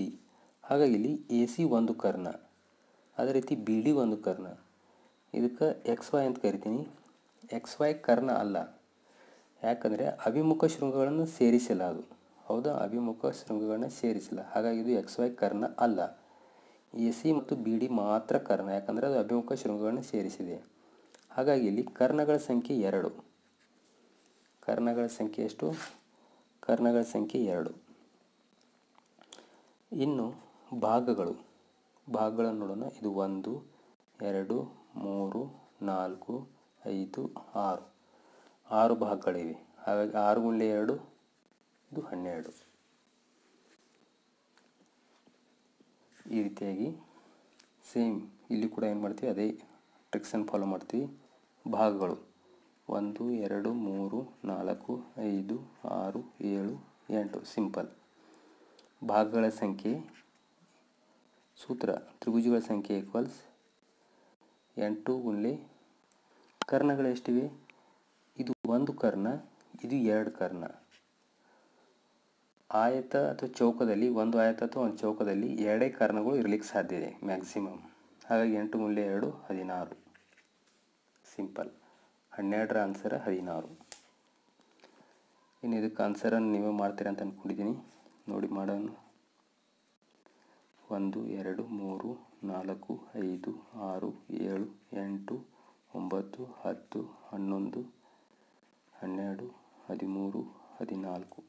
ಭಾಗಗಳ ಸಂಖ್ಯೆ 14 ಇಂಟು ಯಾವಾಗಲೂ ಕರ್ಣಗಳು ಮ್ಯಾಕ್ಸಿಮಮ್ 2 ಇರಲಿಕ್ಕೆ ಮಾತ್ರ ಸಾಧ್ಯ. ಇದು 1, ಆಮೇಲೆ ಇದು 1 2, ಹಾಗಾಗಿ 14 × 2 28. ಚಿತ್ರ 13ರಲ್ಲಿ 28 ತ್ರಿಭುಜಗಳಿವೆ. ಈ ರೀತಿಯಾಗಿ ನಾವು ಸಿಂಪಲ್ ಆಗಿ ಇದನ್ನು ಬಿಡಿಸ್ಬೋದಾಗಿದೆ. ಇದು ಟೈಪ್ 8 ಜೋಡಿಸಿದ ಚೌಕದಲ್ಲಿರೋ ತ್ರಿಭುಜಗಳು. ಈ ರೀತಿ ಚೌಕಗಳನ್ನು ಜೋಡಿಸಿರ್ತಾರೆ. ನಾವು ಈಗಾಗಲೇ ಟೈಪ್ 7ದಲ್ಲಿ ಇದು ಮಾಡಿವೆಲ್ಲ ಡಿಸ್ಕಸ್ ಮಾಡಿದ್ದೀವಿ. ಅದೇ ರೀತಿ ಕೂಡ ಇಲ್ಲಿ ಕೂಡ ಚೌಕಗಳಿವೆ, ಆಮೇಲೆ ಇದು ಕರ್ಣಗಳಿವೆ. ಸೇಮ್ ಅದೇ ಕಾನ್ಸೆಪ್ಟನ್ನು ಇಲ್ಲಿ ಕೂಡ ಅನ್ವಯ ಮಾಡ್ತೀವಿ, ಆದರೆ ಚೌಕಗಳನ್ನ ಜೋಡಿಸಿದ್ದಾರೆ. ಆ ರೀತಿ ಇದ್ದಾಗ ಇದು 1 ಇದು 2ನೇದು ಚೌಕ. ಈ ಮೊದಲನೇ ಚೌಕದಲ್ಲಿ ಎಷ್ಟು ಭಾಗಗಳನ್ನಾಗಿ ಮಾಡಿದೆ, 1 2 3 4. ಹಾಗಾಗಿ 4 ಭಾಗಗಳಿವೆ. ಕರ್ಣಗಳೆಷ್ಟು, ಇದು 1 2, ಹಾಗಾಗಿ 4 × 2 8. ಇದರಲ್ಲಿ 8, ಆಮೇಲೆ ಈ 2ನೇ ಚೌಕದಿಂದ 8, ಯಾಕಂದರೆ ಇಲ್ಲಿ ಕೂಡ 1 2 3, ಯಾಕಂದರೆ ಸೂತ್ರ ಇದೆ ನಮ್ಗೆ ಗೊತ್ತಿದೆ. ಹೌದಾ, ಇಲ್ಲಿ ನೋಡಿ, ಚೌಕವನ್ನು ಕೊಟ್ಟಾಗ ತ್ರಿಭುಜ ಕಂಡುಹಿಡಬೇಕಾದ್ರೆ ತ್ರಿಭುಜಗಳ ಸಂಖ್ಯೆ ಸಮ ಭಾಗಗಳ ಸಂಖ್ಯೆ ಅಥವಾ ಭಾಗಗಳು ಗುಣಿಲೆ ಕರ್ಣಗಳ ಸಂಖ್ಯೆ ಅಥವಾ ಕರ್ಣಗಳು. ಇದು 1 2 ಭಾಗ, ಇಲ್ಲಿ ಗಮನಿಸಬೇಕಾದ್ರೆ ಇದು 8 ಭಾಗ, 8 ಭಾಗ 2 ಕರ್ಣಗಳು, 8 × 2 16. ಈ ರೀತಿ ಇಲ್ಲಿ 14 ಭಾಗ 2 ಕರ್ಣಗಳು, 28 ತ್ರಿಭುಜಗಳು. ಈ ರೀತಿಯಲ್ಲಿ ಇಲ್ಲಿಯೂ ಕೂಡ 4 ಭಾಗಗಳು 2 ಕರ್ಣ. ಹಾಗಾಗಿ 1ನೇ ಚೌಕದಿಂದ 8 ತ್ರಿಭುಜಗಳು, 2ನೇ ಚೌಕದಿಂದ 8 ತ್ರಿಭುಜಗಳು. ಹಾಗಾದರೆ ಇಷ್ಟೇನಾ? ಇಷ್ಟೇ ಆಗಲಿಕ್ಕೆ ಸಾಧ್ಯ ಇಲ್ಲ. ಇದು 8 8 ಕೂಡಿದರೆ 16. ಇಲ್ಲೇನು ಮಾಡ್ತೀವಿ ಅಂದರೆ ಇಲ್ಲಿ ಕಾಮನ್ ಪಾಯಿಂಟ್ಸನ್ನು ಕಂಡುಹಿಡ್ತೀವಿ. ಈ ಚೌಕ 1 ಮತ್ತು ಚೌಕ 2ರಲ್ಲಿ ಇದೊಂದು ಕಾಮನ್ ಪಾಯಿಂಟ್ ಇದೆ, ಹೌದಾ? ಇದೊಂದು, ಆಮೇಲೆ ಇದು ಎರಡು ಕಡೆ ಸಾಮಾನ್ಯ ಶೃಂಗ 1 2. ಹಾಗೆ ಎಷ್ಟು ಸಾಮಾನ್ಯ ಶೃಂಗಗಳಿವೆ? ಸಾಮಾನ್ಯ ಶೃಂಗಗಳು ಅದೆಷ್ಟಿವೆ? 2. ಈಗ 1 2. ಇದು ಸಾಮಾನ್ಯ ಅಲ್ಲ. ಇವು ಕೊನೆಯದಲ್ಲಿರೋ ಇವು ಕೂಡ ಸಾಮಾನ್ಯ ಅಲ್ಲ. ಹಾಗಾಗಿ ಇವು ಮಾತ್ರ ಮಧ್ಯದಲ್ಲಿರುವಂಥವು, ಅಂದರೆ ಜಾಯಿಂಟ್ಸ್ ಅಂತ ಏನು ಕರಿತೀವಲ್ಲ, ಜಾಯಿಂಟ್ಸ್. ಸಾಮಾನ್ಯ ಶೃಂಗಗಳು 2. ಹಾಗಾಗಿ ಟೋಟಲ್ 18 ತ್ರಿಭುಜಗಳಿವೆ. ಪ್ರಶ್ನೆ 14ರ ಉತ್ತರ 18. ಅದೇ ರೀತಿ ಸೇಮ್ ಇದೇ ರೂಲನ್ನು ಫಾಲೋ ಮಾಡಿಕೊಂಡ 15ನೇ ಪ್ರಶ್ನೆನ ವಿದ್ಯಾರ್ಥಿಗಳು ಬಿಡಿಸಿ ನೋಡೋಣ. ಬಿಡಿಸಿ ಆನ್ಸರನ್ನು ಕಾಮೆಂಟ್ ಮಾಡಿ.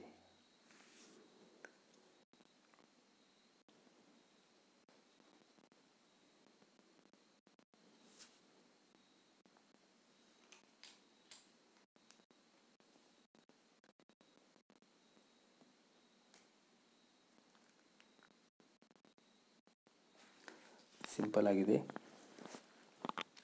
ಸೇಮ್ ಇದೆ ರೂಲನ್ನು ಫಾಲೋ ಮಾಡ್ತೀವಿ. 1 2 3 4 ಸೇಮ್ 1 2 3 4 1 2 3 4 1 2 3 4 4 4 ಇವೆ. 4 ಮುಳ್ಳೆ 2 2 ಯಾಕಂದರೆ 2 ಕರ್ಣಗಳಿವೆ. ಹಾಗಾಗಿ 8.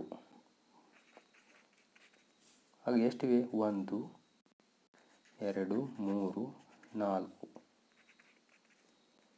8 4 32. ಇದು 4 ಯಾಕಂದರೆ ಇದರಿಂದ 8 8 ಪ್ಲಸ್ 8 ಪ್ಲಸ್ 8 ಪ್ಲಸ್ 8 8 8 16 16 16 32. ಅಥವಾ 4 ಇವೆ, 8 ಗುಂಡ್ಲೆ 4 ಅಂದರೆ 32 ತ್ರಿಭುಜಗಳು. ಹಾಗಾದರೆ ಇಷ್ಟೇನಾ? ಅಲ್ಲ. ಸಾಮಾನ್ಯ ಶೃಂಗಗಳನ್ನು ಕಂಡುಹಿಡಬೇಕು ನಾವು. ಸಾಮಾನ್ಯ ಶೃಂಗಗಳು 1 2 3 4 5 6 6 ಸಾಮಾನ್ಯ ಶೃಂಗಗಳು. ಹಾಗಿದ್ರೆ ಆನ್ಸರ್ ಎಷ್ಟಾಯಿತು? 38. ಚಿತ್ರ 15ರಲ್ಲಿ 38 ತ್ರಿಭುಜಗಳಿವೆ. ಈ ರೀತಿಯಾಗಿ ನಾವು ಸಾಮಾನ್ಯ ಶೃಂಗಗಳು, ಈ ಕೊನೆಯಲ್ಲಿರುವಂಥವು ಸಾಮಾನ್ಯ ಅಲ್ಲ, ಯಾಕಂದರೆ ಅಲ್ಲಿ ಮತ್ತೊಂದು ಚೌಕ ಅವುಗಳನ್ನ ಮೀಟ್ ಆಗಿಲ್ಲ, ಜಾಯಿಂಟ್ ಆಗಿಲ್ಲ. ಹಾಗಾಗಿ ಇವುಗಳನ್ನ ಸಾಮಾನ್ಯ ಅಂತ ಕರಿತೀವಿ. 1 2 3 4 5 6 ಈ ರೀತಿ. ಹಾಗಾಗಿ ಚಿತ್ರ 15ರಿಂದ 38 ತ್ರಿಭುಜಗಳಿವೆ. ಆನ್ಸರ್ 38. ಇಲ್ಲಿ ಪ್ರಶ್ನೆ 9ನ್ನು ಗಮನಿಸೋಣ. ಇದು ಕೂಡ ಟೈಪ್ 1 ಮತ್ತು ಟೈಪ್ 7ಗಳ ಮಿಕ್ಸರ್ ಇದೆ. ಇಲ್ಲಿ ನಾವು ಗಮನಿಸ್ತೀವಿ, ಇಲ್ಲಿ ಕೂಡ ಏನಿದೆ ಅಂದರೆ ಇದು ಜೋಡಿಸಿದ ಚೌಕ, ಆ ಒಂದು ಕಾನ್ಸೆಪ್ಟನ್ನು ಇಲ್ಲಿ ಯೂಸ್ ಮಾಡಿದ್ದಾರೆ. ನಾವು ಒಳಗಿನ ಚೌಕವನ್ನು ಏನು ಮಾಡೋಣ ಅಂದರೆ ನೆಗ್ಲೆಕ್ಟ್ ಮಾಡೋಣ, ಅದು ಮರೆತು ಬಿಡೋಣ, ಅದು ಇಲ್ಲ ಅಂಥೇಳಿ ಭಾವಿಸೋಣ. ಹಾಗಿದ್ರೆ ಈ ಹೊರಗಿನ ದೊಡ್ಡ ಚೌಕದಲ್ಲಿ ಇದರಲ್ಲಿ ಎಷ್ಟು ಭಾಗಗಳಿವೆ? 1 2 3 4 5 6 7 8 ಭಾಗಗಳಿವೆ, ಹೌದಾ? ಹಾಗಾಗಿ ದೊಡ್ಡ ತ್ರಿಭುಜದಿಂದ ದೊಡ್ಡ ಚೌಕದಿಂದ ಎಷ್ಟು ತ್ರಿಭುಜಗಳು? ಇಲ್ಲಿ 8 ಭಾಗಗಳು. 8 ಭಾಗ ಕರ್ಣಗಳು ಎಷ್ಟಿವೆ? ಇದು 1 2 ಕರ್ಣಗಳಿವೆ. 8 ಗುಂಡ್ಲೆ 2 16. ಸೇಮ್ ಒಳಗಿನ ಚೌಕ ಇಲ್ಲಿ ಕೂಡ 1 2 3 4 5 6 7 8. ಇದು ಒಳಗಿನ ಚೌಕ, ಚಿಕ್ಕ ಚೌಕ, ಅದರಲ್ಲಿ ಕೂಡ 8 ಭಾಗಗಳಿವೆ. ಆಮೇಲೆ 2 ಕರ್ಣಗಳಿವೆ, ಹೌದಾ? ಇಲ್ಲಿ ಕೂಡ 16 ತ್ರಿಭುಜಗಳು. ಎರಡನ್ನು ಸೇರಿಸ್ತೀವಿ 32. ಹಾಗಾಗಿ ನಮ್ಮ ಆನ್ಸರ್ ಎಷ್ಟು? 32 ಇಸ್ ದ ರೈಟ್ ಆನ್ಸರ್. ಯಾವುದು? ಚಿತ್ರ 16ರಿಂದ 32 ತ್ರಿಭುಜಗಳು. ಇದು ಸಿಂಪಲ್ ಆಗಿದೆ. ಇದನ್ನು ಹೊರತುಪಡಿಸಿ ಮತ್ತೆ ಯಾವುದೇ ತ್ರಿಭುಜವು ಉಂಟಾಗಲಿಕ್ಕೆ ಸಾಧ್ಯ ಇಲ್ಲ. ನೆಕ್ಸ್ಟ್ ಚಿತ್ರ 17 ಗಮನಿಸ್ತೀವಿ. ಈ ಮೇಲ್ಭಾಗದ ಟೋಪಿಯನ್ನು ಬಿಟ್ಟುಬಿಡೋಣ, ಹೌದಾ? ಇದನ್ನು ಬಿಟ್ಟುಬಿಟ್ರೆ 1 2 3 4 5 6 7 8. ವಿದ್ಯಾರ್ಥಿ ಒಂದ್ಸರಿ ಕಾಮೆಂಟ್ ಮಾಡಿ ನೋಡೋಣ. ಇದು 8. ಹಾಗಾಗಿ ಈ ಚೌಕ ಇದೆಯಲ್ಲ, ಚೌಕದಿಂದ 8 ಭಾಗಗಳು. ಕರ್ಣಗಳು ಎಷ್ಟಿವೆ? ಇದು 1 ಕರ್ಣ, ಇದು 2 ಕರ್ಣ, 2. ಹಾಗಾಗಿ 16. ಈಗ ನೆಕ್ಸ್ಟ್ ನಾವೊಂದು ತ್ರಿಭುಜ ಇದೆ. ಯಾವುದು? ಇದು ಎ, ಬಿ, ಇದು ಸಿ, ಇದಕ್ಕೆ ಡಿ ಅಂತ ಹೆಸರು ಕೊಡೋಣ. ಆಮೇಲೆ ಇದಕ್ಕೆ ಪಿ. ಇಲ್ಲಿ ಇದು ಎ ಪಿ ಸಿ ತ್ರಿಭುಜಕ್ಕೆ ಮಾತ್ರ ಸಂಬಂಧಿಸಿದ ಹಾಗೆ ಎ ಪಿ ಏನಾಗುತ್ತೆ? ಒಂದು ಶೃಂಗದಿಂದ ಪಾದಕ್ಕೆ ಎಳೆದ ರೇಖೆ. ಹಾಗಾಗಿ ಇಲ್ಲಿ ಟೈಪ್ 1 ಅನ್ವಯ ಮಾಡ್ತೀವಿ. ಹಾಗಾಗಿ ಇದು 1, ಇದು 2. 1 + 2 ತ್ರಿಭುಜ ಎ ಬಿ ಸಿ ಎಷ್ಟಾಯ್ತು? 1 + 2 + 1 + 2 ಅಷ್ಟೇ. 1 + 2 ಎಷ್ಟಾಯಿತು? 3. ಇದು ಟೈಪ್ 1 ಪ್ರಕಾರ. ಇವೆರಡನ್ನು ಕೂಡಿಸ್ತೀವಿ. 1 + 2 3. ಹಾಗಾದರೆ ಇಷ್ಟ ತ್ರಿಭುಜನ? ಇಲ್ಲ. ಇದರ ಜೊತೆಗೆ ಇಲ್ಲೊಂದು ತ್ರಿಭುಜ ಉಂಟಾಗಿದೆ. ಈ ತ್ರಿಭುಜ ನಾವು ಎಲ್ಲಿಯೂ ಇನ್ಕ್ಲೂಡ್ ಮಾಡಿಲ್ಲ. ಯಾಕಂದರೆ ಇಲ್ಲಿವರೆಗೆ ನಾವು ಚರ್ಚೆ ಮಾಡಿದ್ದು ಬರೀ ಈ ಭಾಗದಿಂದ 16. ಆನಂತರ ಈ ಭಾಗದಿಂದ ಇದು 1 + 2 ಇದು 3. ಓಕೆ. ಇವೆರಡು ಸೇರಿದರೆ ಇದು 1. ಯಾವುದು? A B D. 1. ಅದೇ ರೀತಿಯಲ್ಲಿ ಎ ಸಿ ಡಿ 1. ಎಲ್ಲ ಸೇರಿದರೆ 16, 3, 19, 20, 21. ಹಾಗಾಗಿ ಚಿತ್ರ 17ರ ರೈಟ್ ಆನ್ಸರ್ 21. ಚಿತ್ರ 17ರಲ್ಲಿ 21 ತ್ರಿಭುಜಗಳಿವೆ. ಚಿತ್ರ 18 ನಾವೀಗಾಗಲೇ ಚಿತ್ರ 17ರಲ್ಲಿ ಬಿಡಿಸಿದ್ದೀವಲ್ಲ, ಇದೇ ಸೇಮ್ ಇದೆ. ಹೌದಾ? ಆದರೆ ಹೊರಗಡೆ ಟೋಪಿ ಅಟ್ಟು ಬಂದಿದೆ, ಮನೆಯ ರೀತಿಯಲ್ಲಿ. ಈ ಭಾಗ ಮಾತ್ರ ಎಕ್ಸ್ಟ್ರಾ ಆಗಿದೆ. ಇದನ್ನು ಹೊರತುಪಡಿಸಿದರೆ ಸೇಮ್ ಇದೆ. ನೋಡೋಣ ಏನು ಆನ್ಸರ್ ಆಗುತ್ತೆ. ವಿದ್ಯಾರ್ಥಿಗಳು ಕಾಮೆಂಟ್ ಮಾಡಿ ನೋಡೋಣ. ಇಲ್ಲಿ ನಾವು ಗಮನಿಸಬೇಕಾದ್ರೆ ಈ ಮೇಲಿನ ಟೋಪಿಯನ್ನು ಮರೆತು ಬಿಡೋಣ. ಇದು ಆಮೇಲೆ ಇದನ್ನು ಕೂಡ ನೆಗ್ಲೆಕ್ಟ್ ಮಾಡಿದರೆ ಇದು ಚೌಕ ಮಾತ್ರ ಇದೆ. 1 2 3 4 5 6 7 8. ಹಾಗಾಗಿ ಚೌಕದಿಂದ 8 ಭಾಗಗಳು, 2 ಕರ್ಣ. ಇದು ಕರ್ಣ ಅಲ್ಲ, ಇದು ಕೂಡ ಕರ್ಣ ಅಲ್ಲ. 8 × 2 16. ಇದರ ಜೊತೆಗೆ ಈ ಭಾಗವನ್ನು ಮರೆತರೆ ನೇಮಿಂಗ್ ಮಾಡ್ತೀನಿ. ಇಲ್ಲಿ ಇದು A B C D E F, ಇದಕ್ಕೆ ಎಸ್ ಅಂತ ಹೆಸರು ಕೊಡೋಣ. ಹಾಗಿದ್ರೆ ಇದು ಎ ಬಿ ಸಿಯಲ್ಲಿ, ತ್ರಿಭುಜ ಎ ಬಿ ಸಿಯಲ್ಲಿ ಇದು 1 2. 1 2 ಸೇರಿದರೆ 1 + 2 3. ಇದು ಟೈಪ್ 1 ಪ್ರಕಾರ. 1 + 2 3 ಆಯಿತು. ಹೌದಾ? ಅದರ ಜೊತೆಗೆ ಇಲ್ಲಿ ಎಸ್ ಇದೆ. ಈ ತ್ರಿಭುಜ ಈ ಭಾಗ ಯಾವುದದು? A B S 1. ಅದೇ ರೀತಿಯಲ್ಲಿ ಈ ಭಾಗ ಎ ಸಿ ಎಸ್ 1. ಹೌದಾ? ಈಗಾಗಲೇ ನಾವು ಅದನ್ನು ಕೌಂಟ್ ಮಾಡಿದ್ದೀವಿ. ಎಲ್ಲಿ? ಚಿತ್ರ 17ರಲ್ಲಿ ಈಗಾಗಲೇ ಈ ರೀತಿ ಚರ್ಚೆ ಮಾಡಿದ್ದೀವಿ. ನಾವು ಇಲ್ಲಿವರೆಗೆ ಮಾಡಿದ್ದೀವಿ. ಇದರ ನಂತರ ಹೌದಾ ಎಷ್ಟಾಯಿತು? ಇದು 21. ಇದರ ನಂತರ ನಾವು ಏನು ನೋಡ್ತಿದ್ದೀವಿ ಅಂದರೆ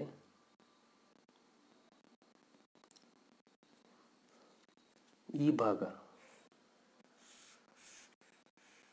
ಹೌದಾ? ಈ ಭಾಗದಲ್ಲಿ ಇದು 1 ಇದು 2. ಅಂದರೆ ಈ ದೊಡ್ಡ ತ್ರಿಭುಜ ಬಿ ಇ ಎಸ್. ಹೌದಾ? BESನಲ್ಲಿ ಆ್ಯಕ್ಚುಲಿ 3 ತ್ರಿಭುಜಗಳಾಗುತ್ತೆ, 1 + 2 3. ಆದರೆ ಈ ಭಾಗವನ್ನು ನಾವು ಆಲ್ರೆಡಿ ಕೌಂಟ್ ಮಾಡಿದ್ದೀವಿ, ಎಲ್ಲಿ ಚೌಕದಲ್ಲಿದೆ ಈ ಭಾಗ. ಹಾಗಾಗಿ ನಾವಿಲ್ಲಿ 2 ತೆಗೆದುಕೊಳ್ತೀವಿ BESನಿಂದ. ಅದೇ ಸೇಮ್ CS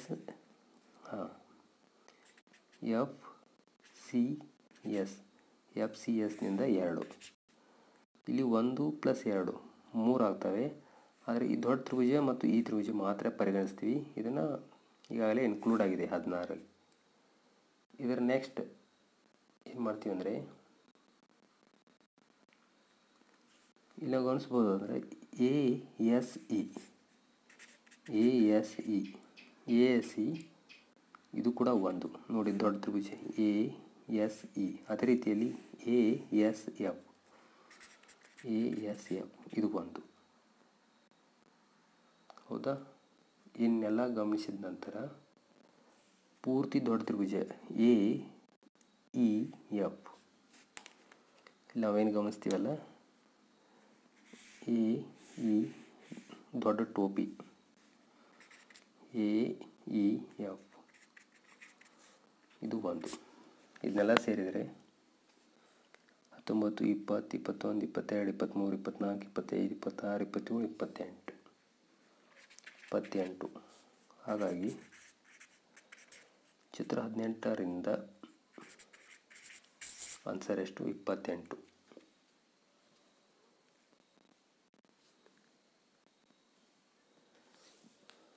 ಚಿತ್ರ 19 ಮತ್ತು 20 ಆನ್ಸರನ್ನು ಕಾಮೆಂಟ್ ಮಾಡಿ ವಿದ್ಯಾರ್ಥಿಗಳು ನೋಡೋಣ.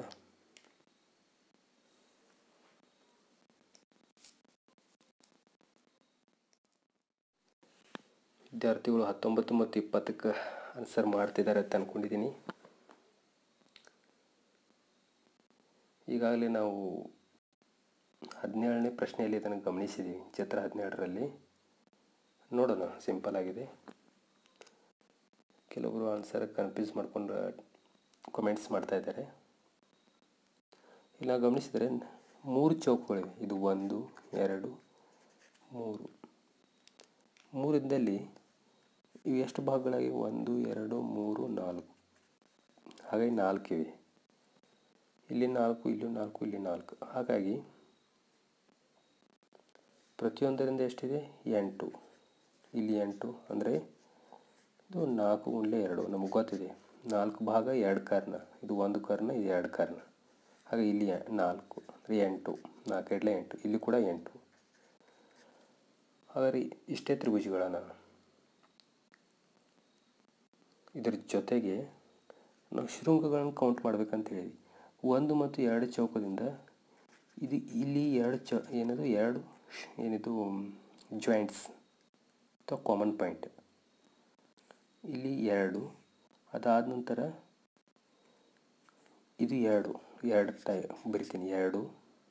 ಅದಾದ ನಂತರ 2 ಮತ್ತು 3ಕ್ಕೆ ಸಂಬಂಧಿಸಿದಾಗ ಇಲ್ಲೊಂದು ಇದೊಂದು ಇವನ್ನು ಕೌಂಟ್ ಮಾಡಬೇಕು. ಹೌದಾ? ಇಲ್ಲಿ ಇದೊಂದು 2. ಕೆಲವು ಸಾರಿ ಏನಾಗೋ ಸಾಧ್ಯತೆ 1, 2, 3 ಅಂತ ಬರೆಯೋ ಸಾಧ್ಯತೆ ಇದೆ.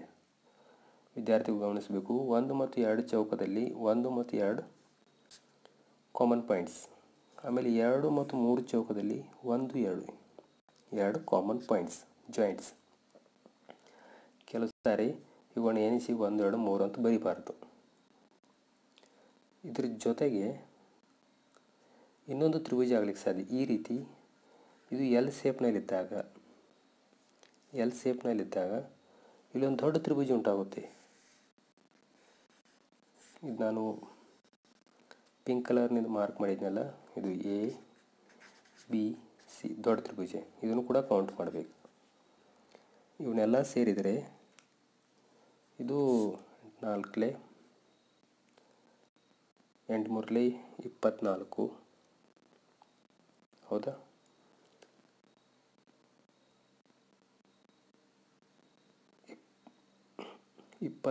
ಇದು 29.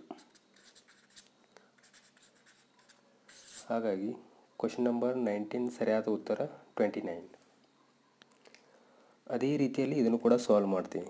ಕಾಮೆಂಟ್ಸ್ ಮಾಡಿ ನೋಡೋಣ ವಿದ್ಯಾರ್ಥಿಗಳ ಆನ್ಸರನ್ನು.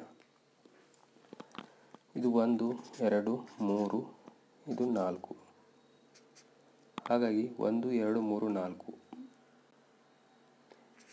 8 ಗುಂಡ್ಲೆ 4 32 ತ್ರಿಭುಜಗಳು.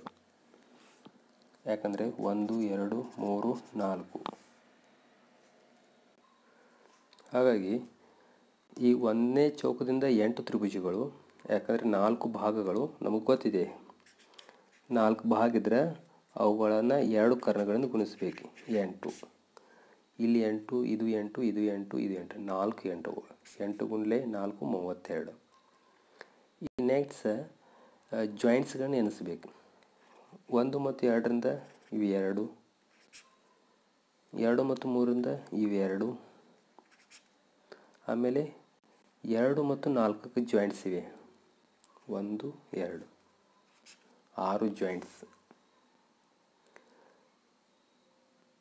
ಆಮೇಲೆ ಇದ್ರ ಜೊತೆಗೆ ಈ ನಾವು ABC ತ್ರಿಭುಜನ ಕೌಂಟ್ ಮಾಡಿದ್ವಲ್ಲ, ಆ ರೀತಿಯಲ್ಲಿ ಇದು ಈ ತ್ರಿಭುಜ ABC ಒಂದು ತ್ರಿಭುಜ. ಸೇಮ್